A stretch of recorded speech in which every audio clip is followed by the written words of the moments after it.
முருகனே துணை. திருப்பள்ளி எழுச்சி 1. பொருள் விளக்கம்.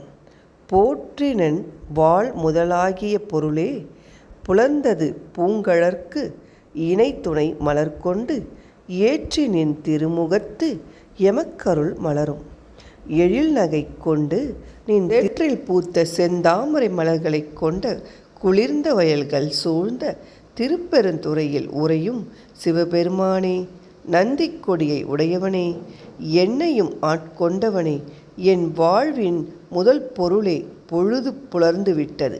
உனது பூமி போன்ற திருவடிகளில் மலர் தூவி வழிபட வந்துள்ளேன். எம்பெருமானே, உன் அழகிய முகத்தில் புன்னகை பூத்தபடி எனக்கு அருள் செய்வாயாக. விளக்கம். திருப்பெருந்துறை எனப்படும் ஆவுடையார் கோவிலில் ஆத்மநாதர் அருள் புரிகிறார்.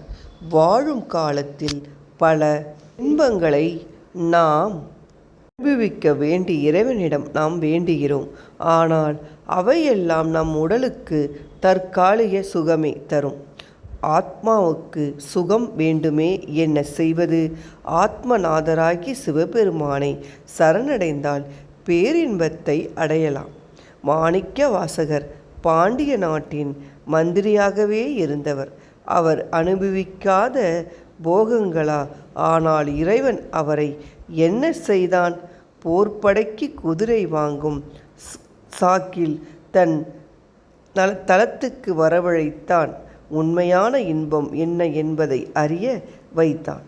அமிழ்தினும் இனிய திருவாசகத்தை எழுத வைத்தான். அவரை ஆட்கொண்டான். நாமும் அவரது கலி அமுதத்தில் மூழ்கி எம்பெருமானின் திருவடிகளை அடைவோமே. இத்தலம் அறந்தாங்கி அருகில் உள்ளது. நாளை திருப்பள்ளி எழுச்சி 2 பாடலில் பார்க்கலாம். நன்றி, வணக்கம்.